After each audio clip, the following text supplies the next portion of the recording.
Hello, Pewter people. Scott Reynolds here with another Pewter Pulse. The Bucs 2025 schedule is out. What do you think about it, Bucs fans? How many wins do you see on the schedule?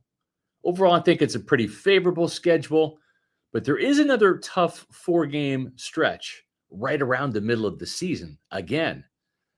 So, will the Buccaneers be able to avoid a four-game losing streak for the third straight season?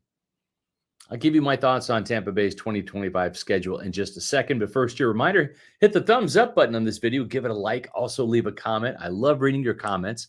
And when you do those two things, you know what happens. It helps us with the YouTube algorithm and gets our videos in front of more awesome Bucs fans like you. Also, please hit the subscribe button on Pewter Report TV, our YouTube page. We're on the way to 19,000 subscribers, thanks to you. Okay, I see probably at least 10 wins for the Bucs this year, maybe more, but only if they can avoid another slump during another tough stretch of games. Let's talk about it. So here's the Bucs schedule. Tampa Bay starts off at Atlanta, which is good because they are undefeated in road openers with Todd Bowles as the head coach. That's right. There's a lot to be excited about heading into Atlanta. The Bucs, they're going to catch Michael Penix Jr. in the season opener. He's only got a couple starts under his belt as Atlanta's new quarterback. And both of the Falcons' first-round picks, edge rushers Jalen Walker, James Pierce Jr., will have their hands full against very experienced offensive tackles in Tristan Wirfs and Luke Goedeke. Then it gets pretty challenging for the Bucs because they have a primetime game on Monday Night Football at Houston in Week 2. Can Tampa Bay win in primetime this year? The Bucs couldn't last year, dropping all 4 night games in the regular season and then another one in the home playoff loss to Washington. The Bucs' last trip to Houston was a nightmare as C.J. Stroud carved up Todd Bowles' defense for 5 touchdowns, including the game winner, and set an NFL rookie record with 470 passing yards in a 39-37 comeback win over Tampa Bay. There's the chance that the Bucs could be 2-0 if they're as good as we think they are. But an 0-2 start, I think, would catch everybody off guard, and that might be disastrous for the Bucs. Then it's back-to-back games at home against the Jets and the Eagles. The Jets game should be winnable, and if the Bucs wind up 3-0 to start the season, they'll have some real momentum when Philadelphia comes to town. Again in Week 4, with back-to-back home wins over the Eagles in the 2023 wildcard game and in Week 4 last season, both by some big margins. One thing is for sure, Tampa Bay is not afraid of Philadelphia, even though they're the defending Super Bowl champions. In my opinion, that Week 4 game against the Eagles starts a dangerous 4-game run for the Buccaneers. After facing Philly, it's a West Coast trip to Seattle. And that's quite a road trip. And I have no idea how good or bad the Seahawks are going to be this year. I just don't. Was 2024 a coming out party for Sam Darnold? Did he finally live up to expectations with the Vikings?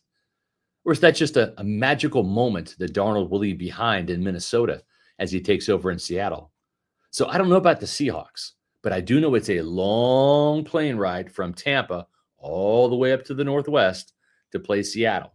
And the Bucs have lost their last 2 games there in overtime. So we'll see.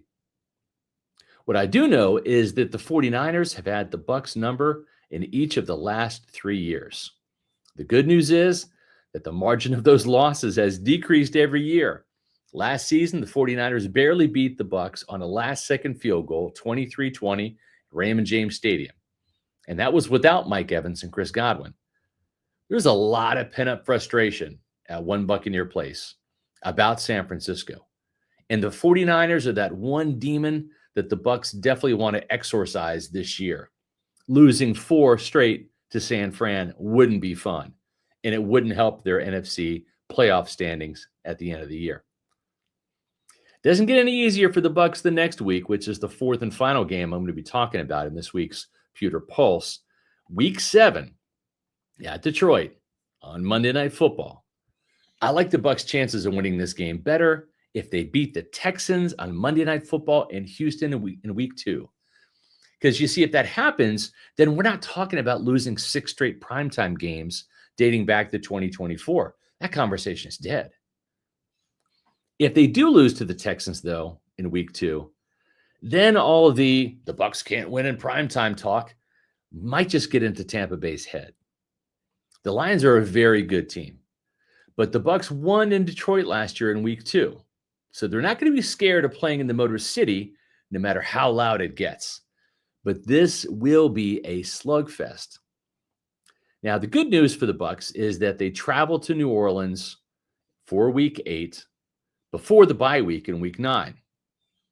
And if the Bucs can at least go 2-2 during that stretch, then they really could be no worse than perhaps 4-4 heading into play the Saints, with a chance to be at least 5-4 heading into the bye week instead of 4-5 the last 2 seasons.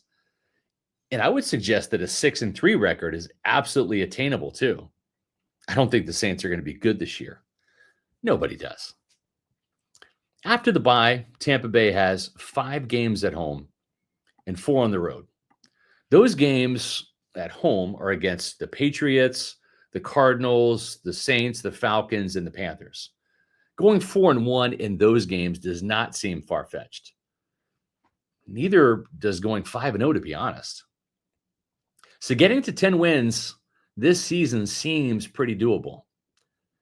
With a healthier team and some good fortune, it's not crazy to think that this Bucs team, with the talent it has, which is more than last year, can get to 11 or 12 or even 13 wins.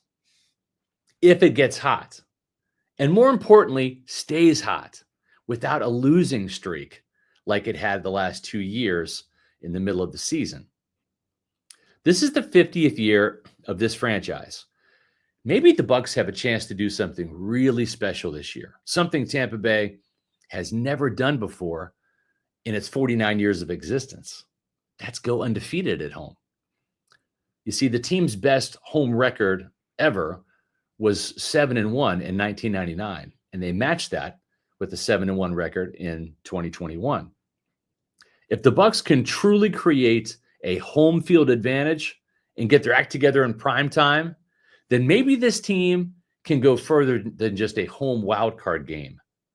Maybe, just maybe, Tampa Bay could go all the way this year. Well, we're going all the way to 19,000 subscribers. Thanks to you, Pewter people, very much. Then it's on to 20,000 by training camp, folks. We're super excited about the growth of our Pewter Report TV YouTube channel, and you're the reason why. That's why we keep cranking out more Pewter Pulse videos, Adam Slavan's Top 10 Takeaways, and, of course, the Pewter Report podcast, which can be seen live at 4 o'clock, 4 times a week, Monday through Thursday. We're going to have Jason Light on the Pewter Report podcast on Wednesday, May 28th, so mark your calendars. Be there or be square. Make sure you follow us on X, Facebook, and Instagram at Pewter Report. And please visit pewterreport.com for all of the Bucs OTA, press conference, and mandatory minicamp news we have coming up. And I'll be back soon with a new Pewter Pulse.